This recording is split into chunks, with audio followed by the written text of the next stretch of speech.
I would like to say to you all good morning.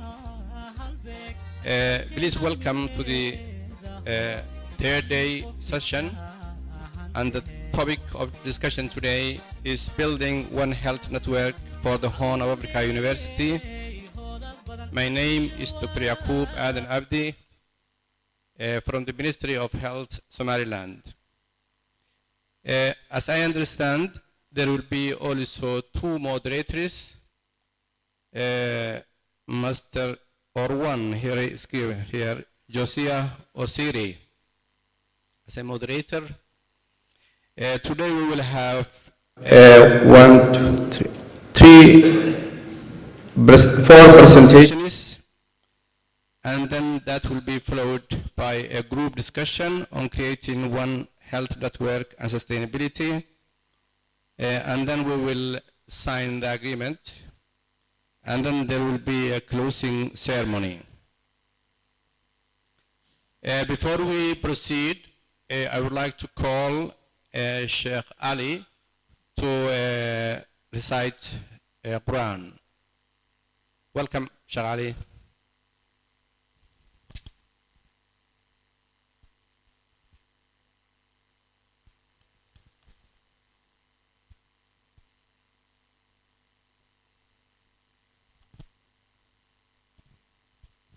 أعوذ بالله من الشيطان الرجيم. واعتصموا بحبل الله جميعا ولا تفرقوا واذكروا نعمة الله عليكم إذ كنتم أعداء فألف بين قلوبكم فأصبحتم بنعمته إخوانا وكنتم على شفا حفرة من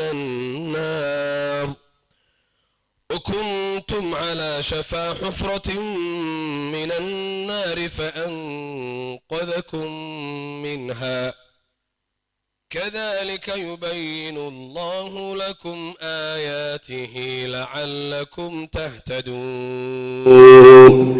صدق الله العظيم. صدق الله الكريم.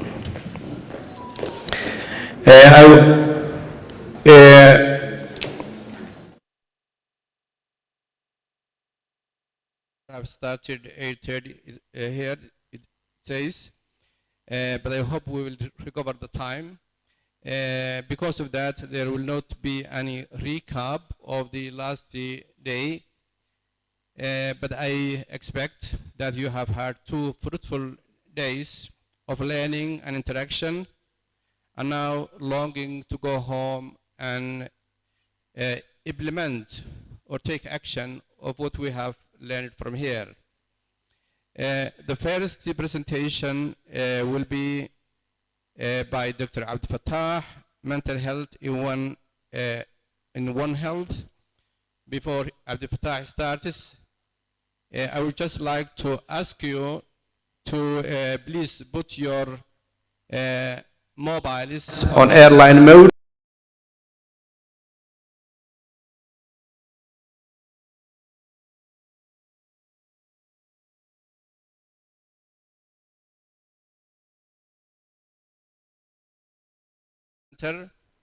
And so you have the opportunity to ask those questions. Thank you very much. Welcome, Abdel Fattah. Please.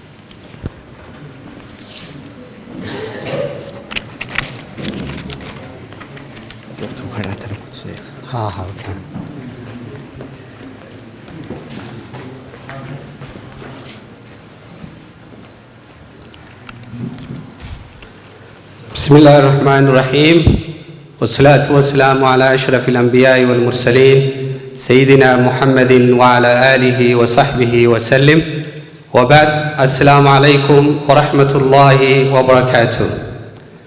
It's a great honor for me to participate this conference, and my name is Dr. Abdel Fattah Haji Dawood. I'm a clinical psychologist. I have done BS in psychology and Master and PhD in Clinical Psychology. I'm also a lecturer at Amoud University College of Health Science.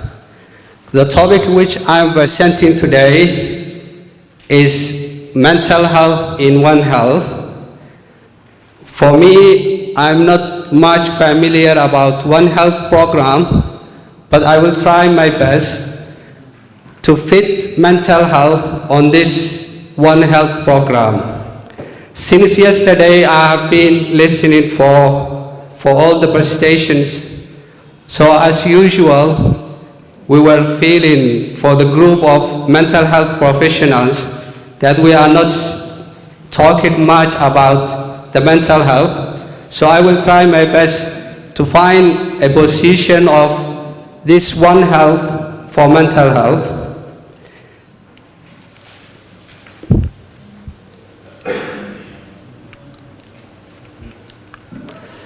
The outline which I will cover for this presentation will be, first I will introduce the topic, then I will talk about the burden of mental and addictive disorders globally, then I will talk about the laws and initiatives that was taken to counter for this problem, then I will talk about the relationship between mental and physical health, then I will talk about the environmental calamity, the consequence which it have for mental health. Then I will talk about the animal and mental health. And at the end, I will conclude. Let us start with the definition of health.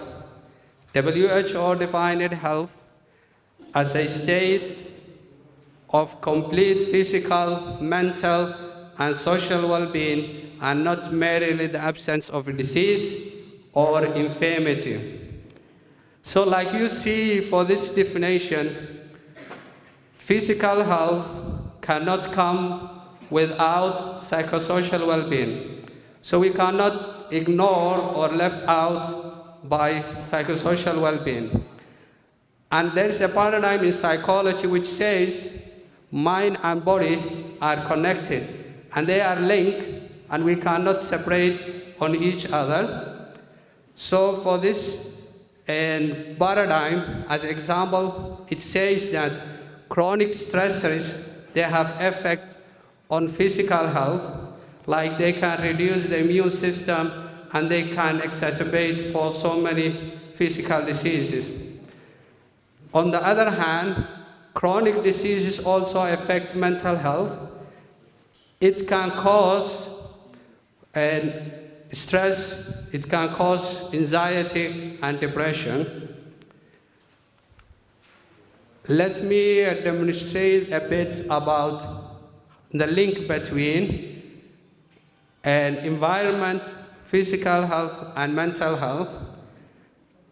If you use more processed food and have less time in nature and do less physical activities, it can affect your health, which lead to the effect of mental health problems. And in reverse, mental health problems cause so many stressors, and that stressors also affect our physical health and also affect the way we interact with our environment. So now let's come the global burden of mental and addictive disorders. Mental and addictive disorders affect more than 1 billion worldwide, and they also cause 70% of a global burden of disease as measured in disability-adjusted life years. They also cause 19% of all year living with disabilities. Because mental illnesses are chronic in nature, so they cause so many years of lost productivity. This problem is not only a problem for a current, but it's a problem which is increasing. WHO is saying that for the last decade, mental illnesses increased by 13%. They also cause premature death and which come for preventable physical conditions for people with severe disorders. And in Somaliland and Somalia, WHO is saying 1 in 3 persons have some form of mental illnesses. So this problem, as we are seeing for all these statistics, is not something which we can ignore. It's something which needed to have more time. There are some laws and initiatives which was taken to counter for this problem, and these laws was started from UN Convention of 26, which was signed by so many countries, most of the countries in the world. This convention is saying that all persons with disabilities, including mental health, must enjoy all human rights and fundamental freedoms. WHO also take initiative which was called No Health Without Mental Health. We cannot have health unless we also have a mental health. And there is another act which UK carried out on 2012, which called it a party of STEAM. A party of STEAM. And this party of STEAM, UK realized that we have to treat mental illness same as a physical illness. The budget which we allocate for physical illness, we have to allocate also equally with mental illnesses. Yes. And lastly, for WHO also carried out an action plan for 2018 to 2030, and this action plan, it has 4 objectives. The first one is to have leadership and governance for mental health. And the second objective is to integrate a mental health services with the social care services in a community-based settings. And the third one is to implement a strategy for promotion of mental health and prevention of mental illnesses. And the last one is to have more researches in order to have evidence-based practices. Now let's come for mental health, relationship between mental health and physical health. In this one, I will do for only one direction, how mental illnesses are contributing the physical illnesses. People with mental illnesses have higher rate of poverty, unemployment, and lack of stable housing, and social isolations. They experience a nutritional deficits because of poor living for them, and at the same time because of lack of care for their family and for the society. They may lack motivation also to take care on their health.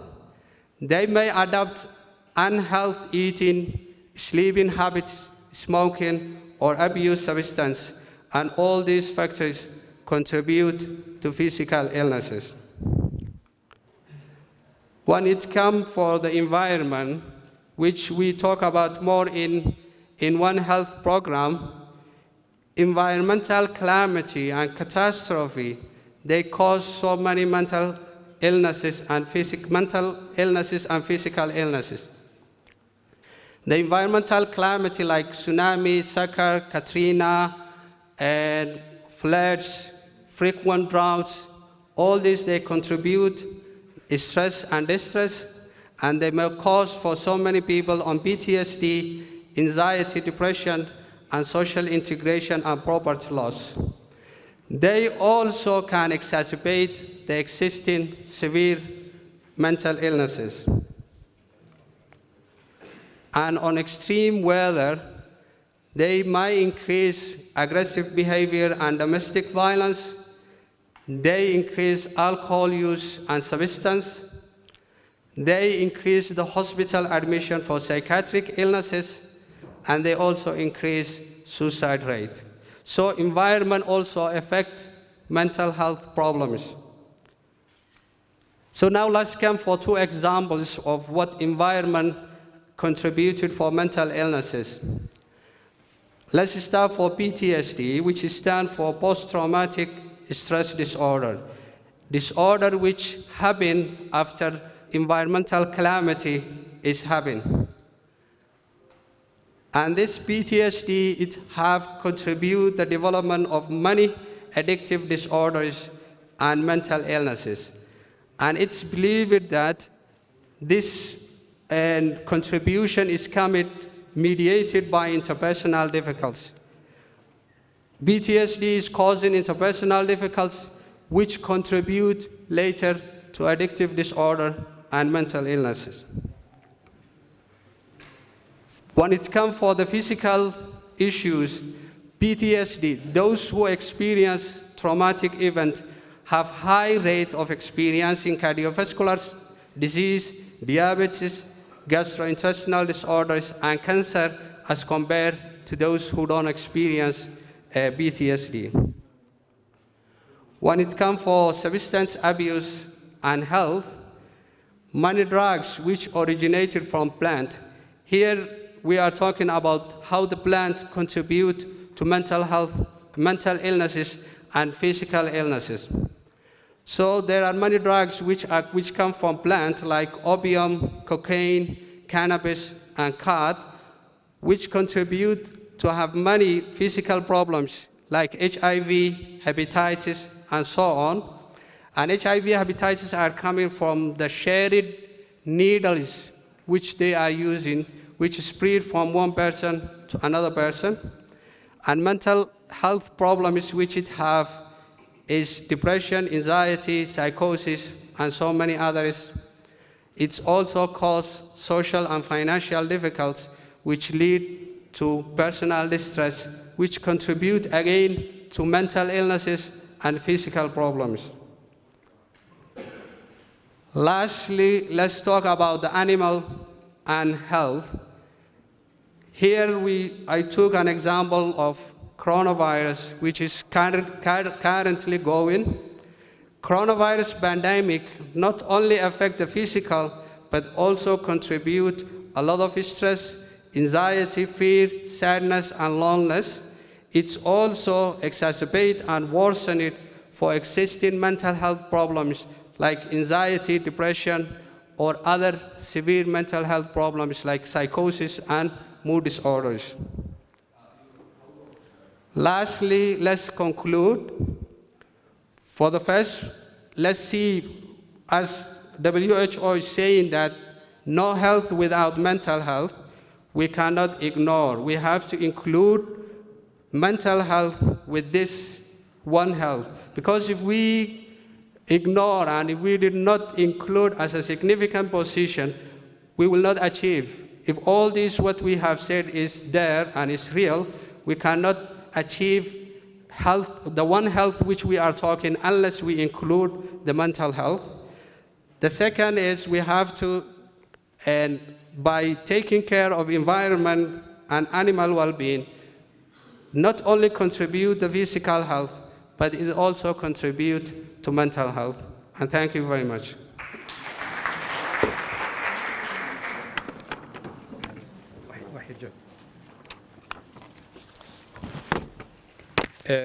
Very much, Dr. Abdel Fattah. I will give an opportunity to the audience to ask one or two questions to Dr. Abdel Fattah. Please welcome. Anybody? Okay. Dr. Abdel Fattah, I would like to ask you, how can mental health benefit from one health approach?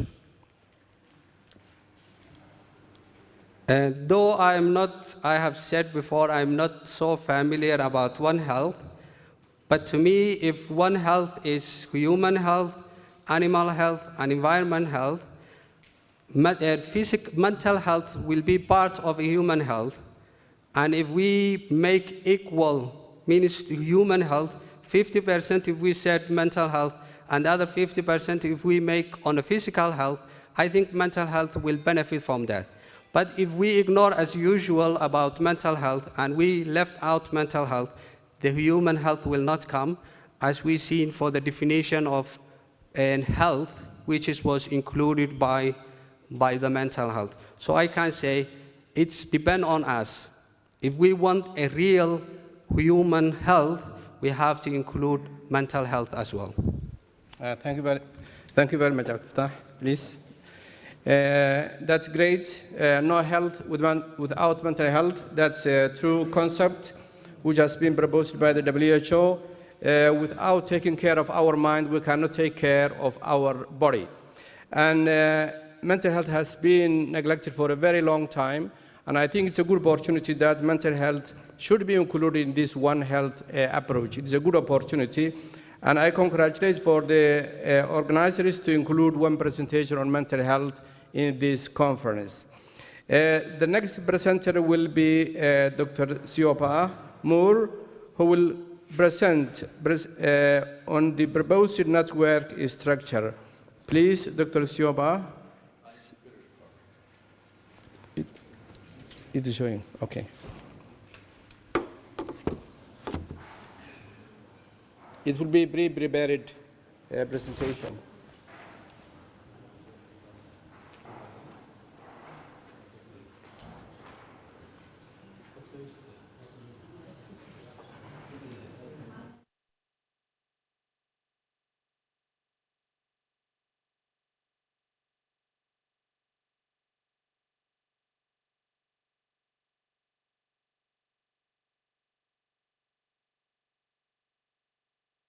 In Ethiopia.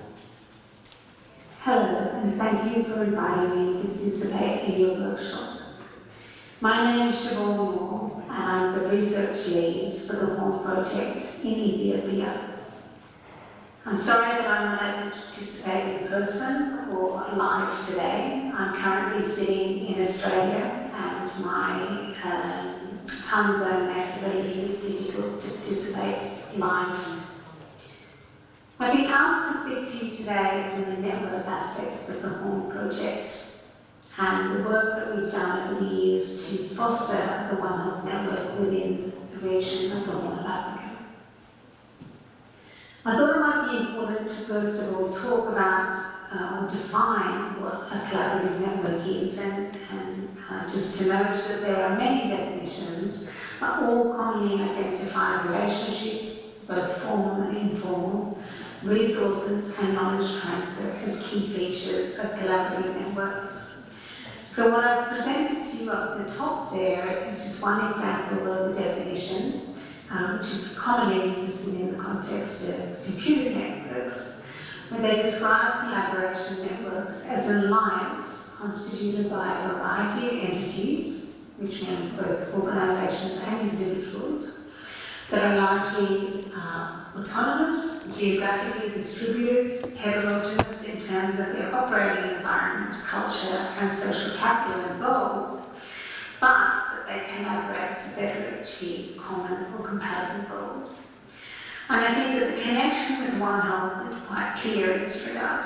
As you know, One Health is about trying to improve the health and well-being of humans, animals and the environment. And we do this through a process of collaboration, communication, coordination and capacity building across different sectors. And that's why networks have become quite an important vehicle for fostering this type of activity.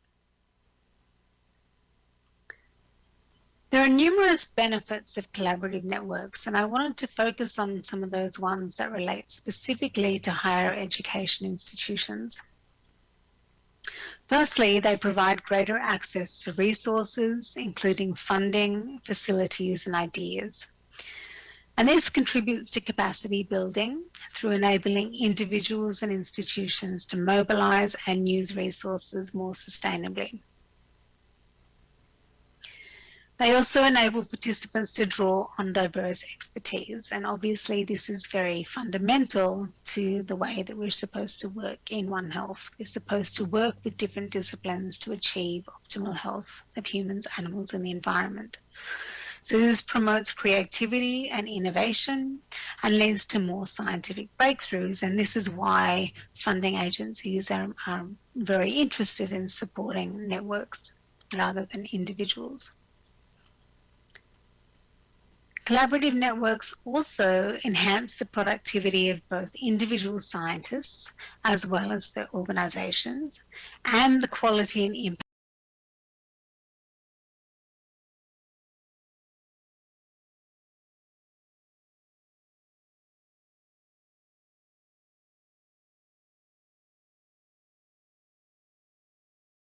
are more likely to be cited. Finally, collaborative networks are also important for promoting translation of research findings. And again, I think this is really important in the context of One Health, because we're not aiming to do research for research's sake, we're aiming to solve problems. And this is particularly true when collaboration is occurring between higher education institutions, along with industry, government, NGOs and IGOs as partners, because they provide opportunities for direct translation into programs and services.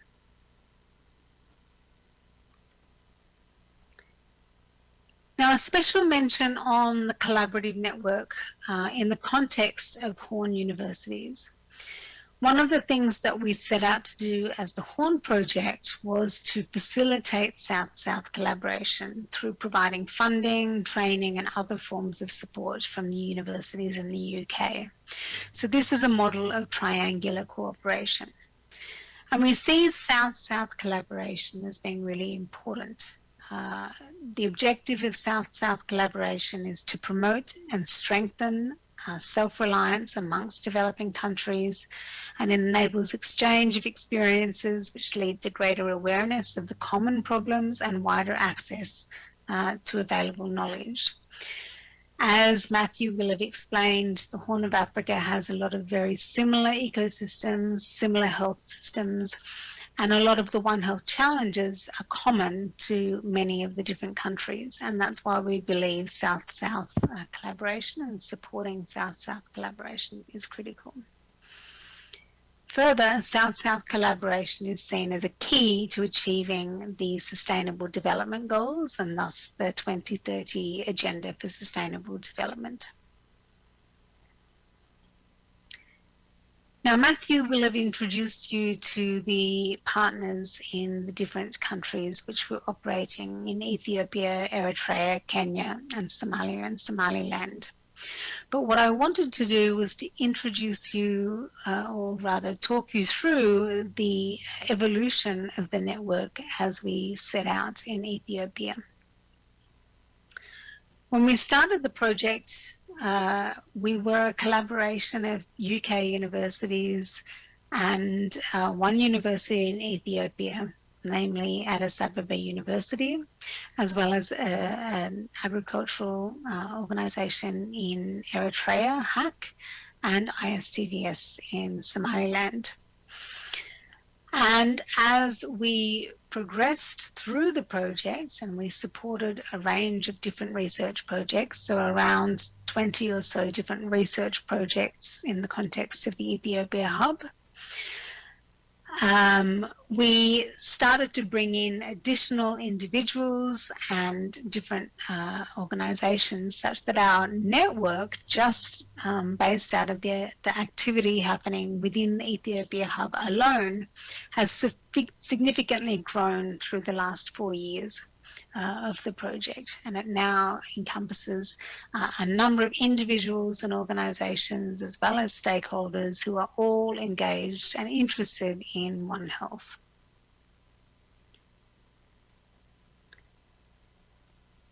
Successful networks are designed, they don't just happen. And in this book that I'm quoting here, there are a number of issues that need to be addressed during both the startup and readdressed during transition of networks. These things include things like purpose and membership, value propositions, so what is it that the network actually provides its members, coordination, facilitation and communication, as well as resource governance, assessment and operating principles. So much of this has been developed in an infancy form through the Horn project, although it is yet to be formalised through the establishment of a formal network across the Horn of Africa universities. I wanted to talk through some areas that might shed some insights on the assessment and operating principles, specifically for a One Health network. And here I'm drawing on the evaluation framework for One Health initiatives.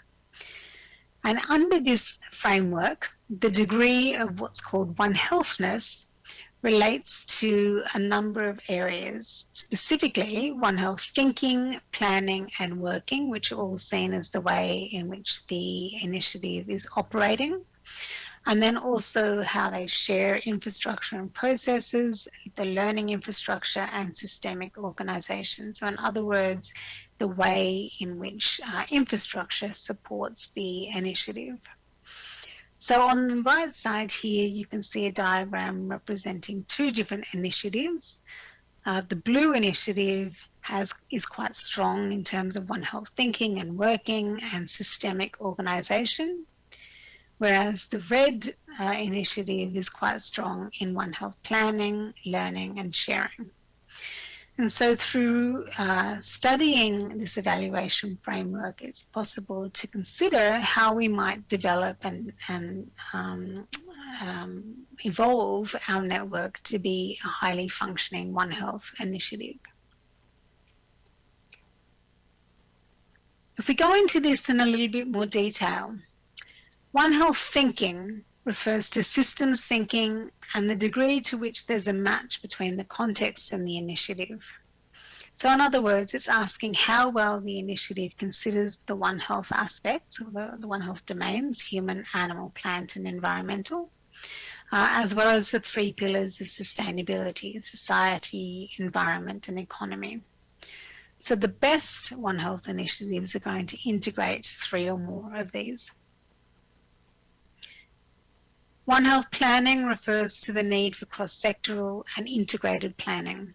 And this specifically refers to the planning of engagement of stakeholders, the use of stakeholder input, as well as the effect of stakeholder perception on the development and activities of the initiative. So a model One Health initiative should have very strong stakeholder engagement and participation in planning, as well as adjustment through the initiative, not just at the beginning, but throughout the entire initiative. One Health working refers to the need for transdisciplinarity. So in other words, to what extent do all the different disciplines work together? A model One Health initiative should mean that there are regular meetings between all disciplines, that the aims and objectives are shared and clear to all members of the different disciplines, and there is joint decision making by the different disciplines.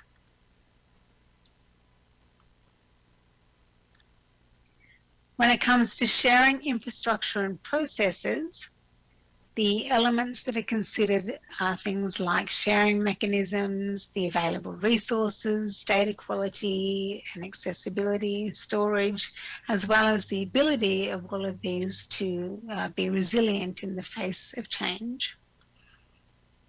Learning infrastructure refers to the frequency at which learning occurs at both level of individual, team, and the whole initiative, and the degree to which the system and broader environment support that learning.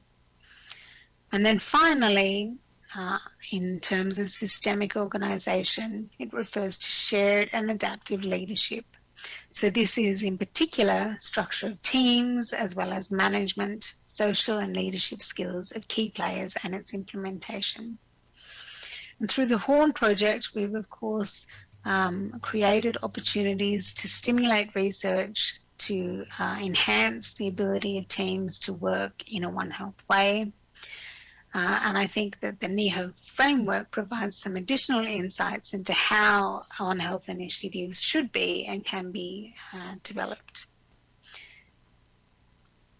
I've referred to a couple of resources that I think you will find useful throughout this process. First is the book by Plastric called Connecting to Change the World, Harnessing the Power of Networks for Social Impact.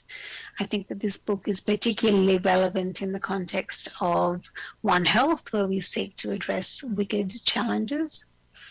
And then secondly, there's the NEO framework. So there's a paper by Rug called A Systems Approach to Evaluate One Health Initiatives, and that's also supported by a book which is available online. I want to thank you for your time today, and I wish you the best of luck in the next steps as we move toward the formalization of the network. Thank you. Ladies and gentlemen, I want to take this opportunity to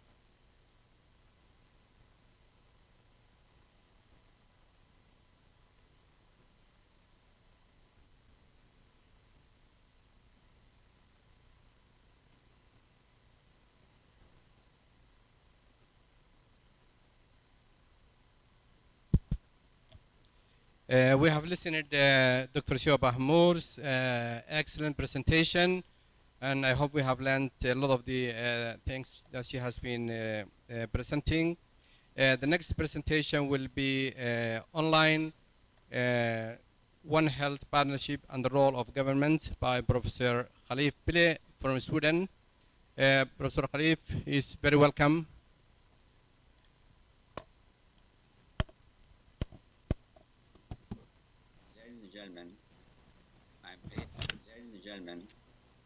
I'm pleased today to be among you, and I want to take this opportunity to congratulate the Mood University for organizing this very important public health initiative that brings together human health, animal health, and environmental health under the One Health approach.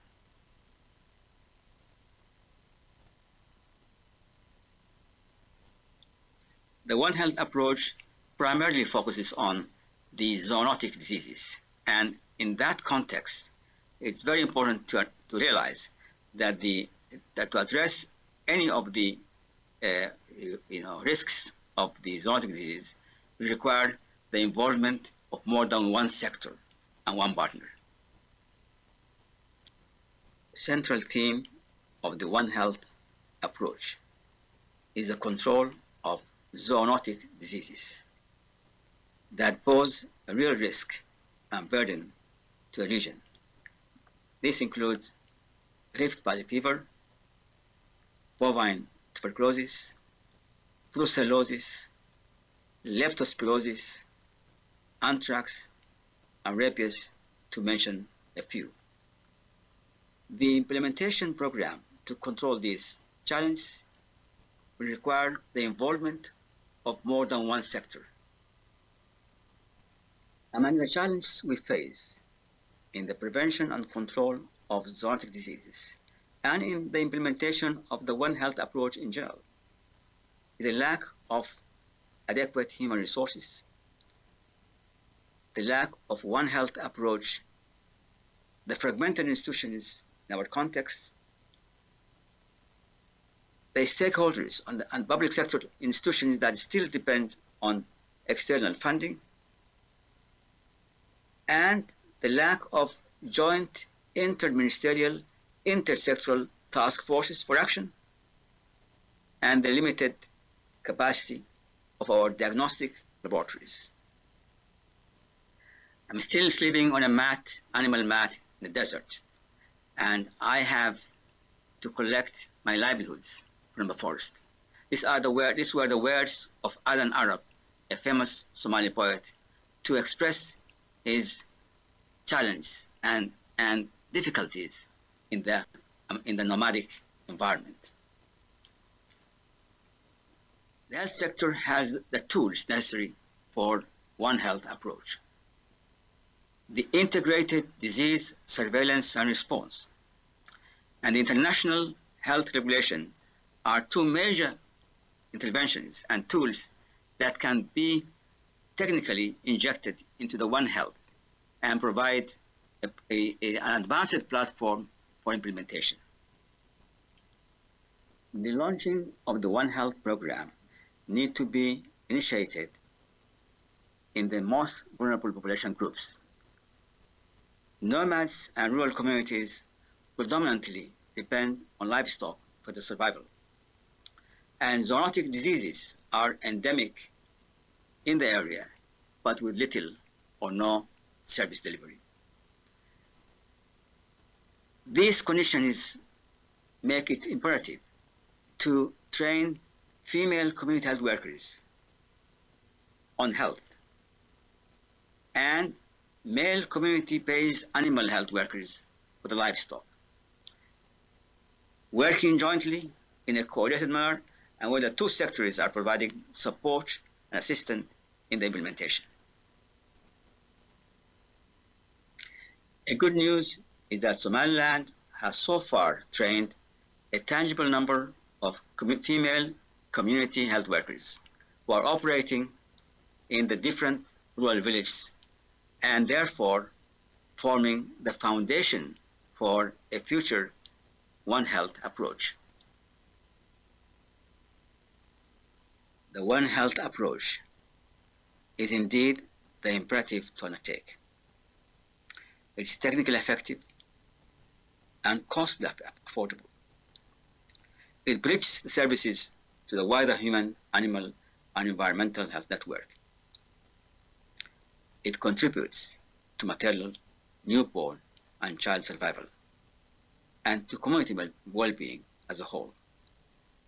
The One Health approach is our region's priority for change. Now,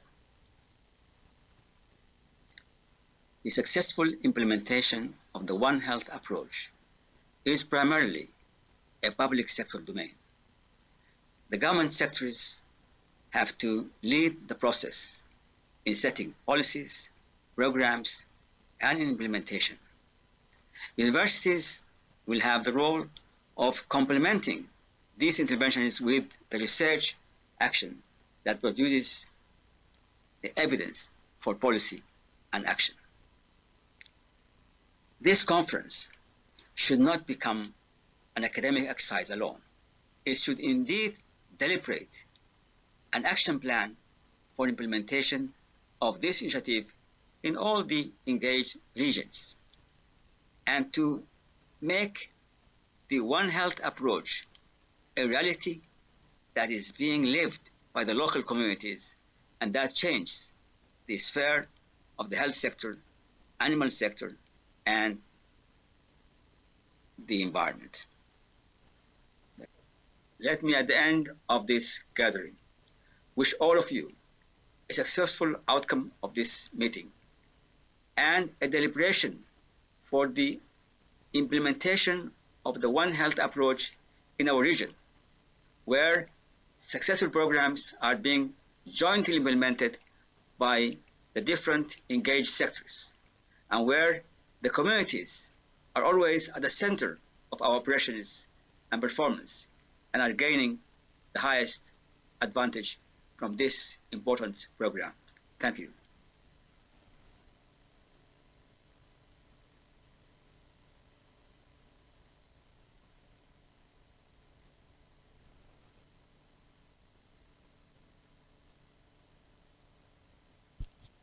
Thank you very much, Professor Khalif Bile, who is really a pioneer in health systems and has done a lot in improving the healthcare in many countries where he has been working for the WHO and is still very active. Is there anyone who will raise a question to Dr. Khalif? I hope he's still listening to us. Okay. I think we are through with the first part of the session, and now we will go for a coffee break. Is that correct, Yasin, Yusuf? And then we will come back within 20 minutes and then continue the next part of the session. Thank you very much.